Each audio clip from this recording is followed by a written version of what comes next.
Hi there, Brett here. Welcome back to Tabletop Sagas. And for those of you who are new, may not have seen my face before, I haven't been showing it much in recent videos, but here I am. And this is my workspace, what goes on a little bit more behind the camera. Today, I wanted to do another little bit of an update to show you a old project that I am once again returning to, as I always do. So let's not waste any time and just dive right in, and I'll take you over to the painting desk. And here they are, my Jin Dynasty for North Chinese, that 12th, 13th century medieval Asia that I have been working on. And as you can see, these have came out already an absolute treat. They came together really fast, as pretty much all 10mm stuff tends to. I've got two divisions here, minus commanders. Obviously, I'm going to do them in bulk. In the future, I'm thinking I wanted to kind of just crack on with these as a good change of pace from having done my 28mm World War II. There is, while not a massive amount of extra colour in these, there is at least a good deal more colour than what you can see in World War II paratroopers, that's for sure. So what we've got here in these two divisions? Well, we have got the infamous Iron Pagodas. These are Jurchen's cataphract cavalry, so even heavier than heavy cavalry because man and beast are both barded, or armoured if you prefer, and absolute hit like a brick, not quite as fast as even heavy cavalry. These are really cavalry that are designed for sustained combat. We then have some good old-fashioned foot sluggers to support them as well. These are going to be some, I'm thinking of treating these as elite Jurchen infantry, and then some Han Spearman militia that have been recruited into the army as well. So a good selection, and something I really do want to try and represent with this army is that more multicultural nature of the Jin, where they had the Jurchens as the main elite force, but then they were also supported by their Han subjects for wider northern China. But that's a very rough overview of what we've got here. Best way to really get to grips with this and understand what it is to have a look at these stands in a little bit more detail. So here are the Iron Pagodas. Now these range, I probably should have mentioned it before now, but we'll mention it here that these are all 10 Kingdom miniatures. They're all 3D printed. If you haven't checked him out before, definitely do. I'll put a link down in the description to his My Mini Factory. He has some really great stuff. He's just most recently been working on Mongols. He's also got the Khitan's Liao Dynasty. He's got some stuff for Song. He's got Goryeo. That's Korea for us. So he really has got an excellent selection for models for this era, and I'm really happy with his stuff. But here, these are his Iron Pagodas. I've had these printed now for several months. They've actually been sat in a drawer while I've been waiting for the time to start this project. And this stand here, we are pretty lucky, but one thing that I have experienced is that because they've been sat for so long, some of the spears have started to get a little bit warped. So do watch out for that. Apparently 3D prints, you don't want to just shove them in a bag and hope for the best. You do need to actually get them out, get them painted, get them on their bases and all that good stuff. So for these, I've tried to keep it relatively simple. Got the metals on first, then went and did the horses. I've tried to do a good variation of them. So we've got my chestnut horses, some black, some white, some grey, and some brown horses. Nice mixture there. For the accent colour, I wanted to try and get a unifying colour for these. I want them to look motley, but these are supposed to be the elite, and I want some way of recognising this army a little bit easier, in the same way that my Song have all got red on them.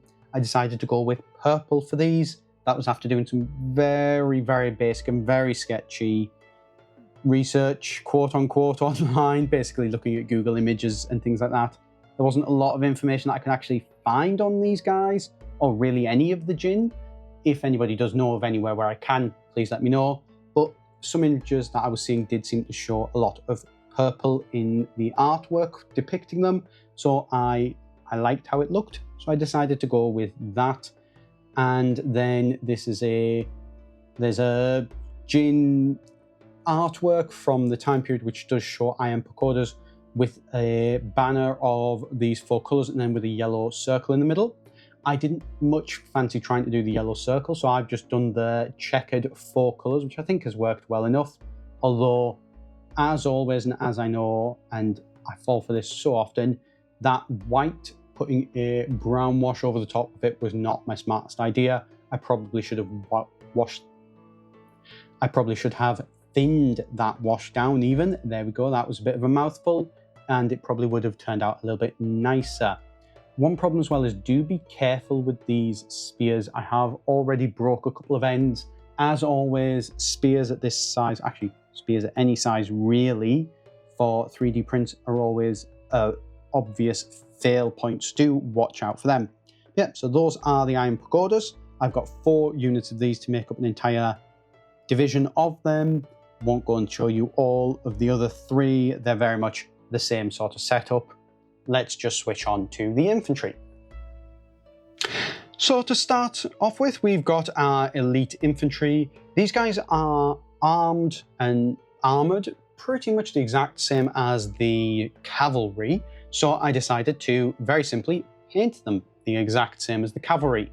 However, the banner I did do different. I don't want to be doing the same 4-colour checker off the entire army or for the entire army. So I thought, you know what, why don't I, for my first 4 divisions at least, do 1 colour for each division to kind of denote who stays in which and who works with who.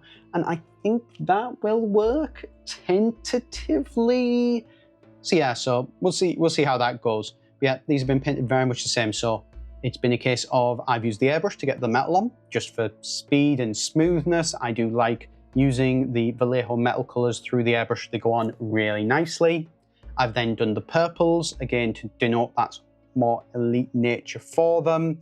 Then gone around, picked out all the bows, or at least the bows such as what minis have them, and then the swords, and then really just hit them with the brown wash, and that's really been it. So they've come together really quickly, and then done a little bit of highlighting, re-establishing those base colours. It's, you know, this force is designed to come together really quickly and hopefully be pretty distinctive on the actual battlefield. And as always, I have used my standard basing material. This is the Geek Gaming Scenics small basing patchy planes, I believe it is. It's one of their small ranges, which are really nice. And actually, I am going to need to order some more soon because I have absolutely torn through that stuff. And the final unit that I have put together is some units of the Han militia. So these are going to be light archers. Basically, their idea is to soften up the enemy as they're coming in and then leave the actual fighting to the Jin. So they are basically just armoured in whatever they've brought with them. They're militia, they're not really very good, and they aren't supposed to certainly hold the line against a determined attacker. So I have tried to keep things nice and varied, used 2 different browns. I've actually used here, this guy is the green from the banners, and then just a wash over the top of it, and I actually think it mutes it down quite nicely, and it does actually fit reasonably well. And obviously black as well. Just nice little bit of variation, and then done the same with some of the hats as well to vary up those. Some people have got matching hat and clothes, and then some don't. One of the things I did realise is some of the hairstyles in these are quite strange and shockingly detailed, although that is one of the advantages of 3D print is you can kind of scale high detailed models to whatever size you want them to be, and so long as you've got a good enough printer, you'll get them. And that's what I've done, and I am really happy. It's nice to be able to see actual crisp faces at this scale, which, don't get me wrong, I have a love for the metal minis. There is a certain weight to having a load of metal minis on a base, but the level of detail, you really can't beat it for 3D prints. So long as you obviously store them, you take care of them and all that sort of stuff, because obviously they are brittle and they are prone to breaking. And so yeah, that's really the miniatures. They were really quick, really easy, and I'm really happy with how they came out. So that's what I've been working on recently with my Jin Dynasty. They are coming along really nicely and pretty quickly, as is always, to be honest, the case for 10mm stuff. I am really happy with them, and I do want to develop this force a little bit further.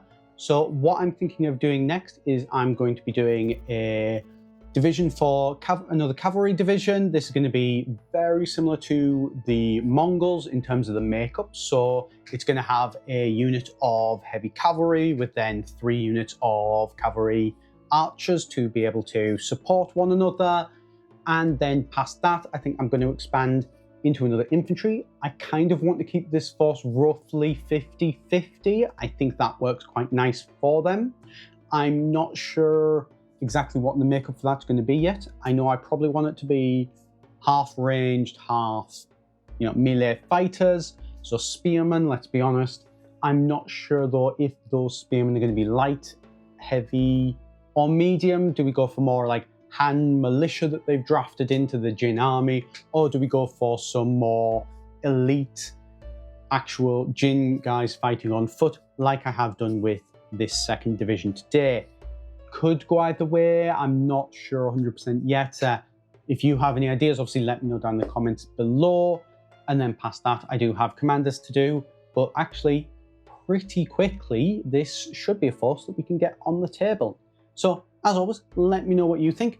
Did you enjoy it? Also, do you enjoy this format, the talking head to camera stuff and getting me more in front of the camera rather than just being a disembodied voice and some floating hands? As always, have a lot more coming out over the next coming weeks. Do be sure to hit that subscribe button if you want to see it. So that's all the YouTuber stuff out the way. So thank you very much for watching today, and I'll see you next time here at Tabletop Sagas.